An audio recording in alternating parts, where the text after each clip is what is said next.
ನಮಸ್ಕಾರ ರೀ ಎಲ್ಲರಿಗೂ. ಎಲ್ಲರೂ ಹೆಂಗದ್ರಿ? ಎಲ್ಲರೂ ಆರಾಮದಿರಿ ಅಂತ ಅನ್ಕೊಳತ್ತೀವಿ. ನಾವು ಆರಾಮದೀವಿ.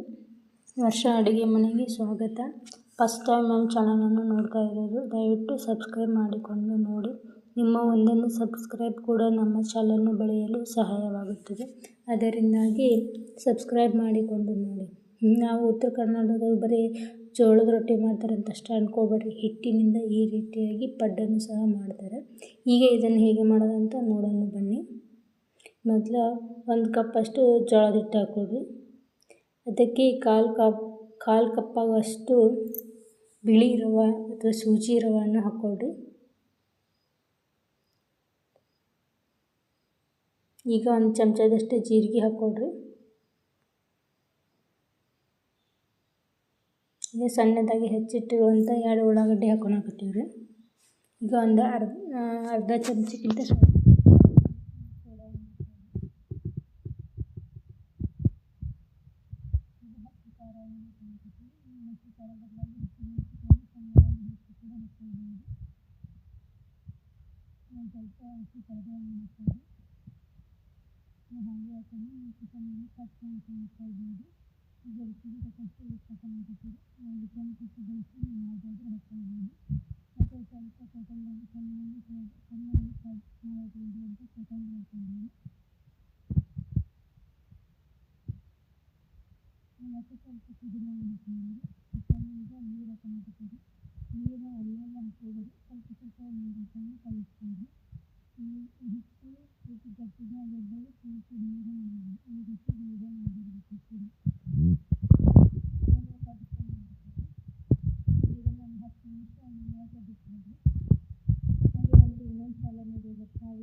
ಈ ರೀತಿ ಮಾಡೋಕೆ ಅದು ತುಂಬ ಚೆನ್ನಾಗಿ ಬರ್ತದೆ.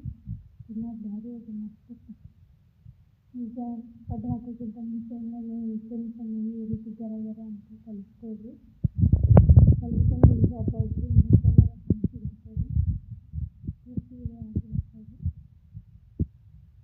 ಗ್ಯಾಸ್ ಫ್ಲೇಮನ್ನು ಮೀಡಿಯಮ್ ಫ್ಲೇಮಲ್ಲಿ ಇಟ್ಟಿರಬೇಕು. ಈ ಹಿಟ್ಟನ್ನು ಒಂದು ಪ್ಲೇಟ್ ಇಟ್ಟು ಒಂದು ನಿಮಿಷ ಬೇಯೋದಕ್ಕೆ ಬಿಡ್ತೀವಿ. ಆನಂತರ ಹೊಳಿ ತಗೊಳ್ಳಿ. ಚೆಂದ ಕಲರಾಗಿ ಭಾಳ ಹೊತ್ತಿಸ್ತೀವಿ. ಈ ರೀತಿಯಾಗಿದ್ದರೆ ಚೆನ್ನಾಗಿರ್ತದೆ. ಇದನ್ನು 2 ಪ್ಲೇಟ್ ಚೆನ್ನಾಗಿ ಬೇಯಿಸ್ತೀವಿ.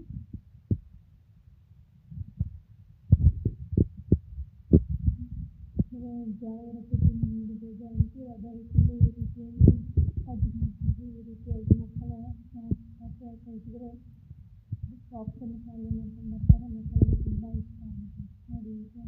ಈಗ ಬಿಸಿಯಾದ ಆರೋಗ್ಯಕರವಾದ ರುಚಿಕರವಾದ ಪಡ್ಡು ರೆಡಿ. ನೀವು ಒಂದು ಮಾಡಿ.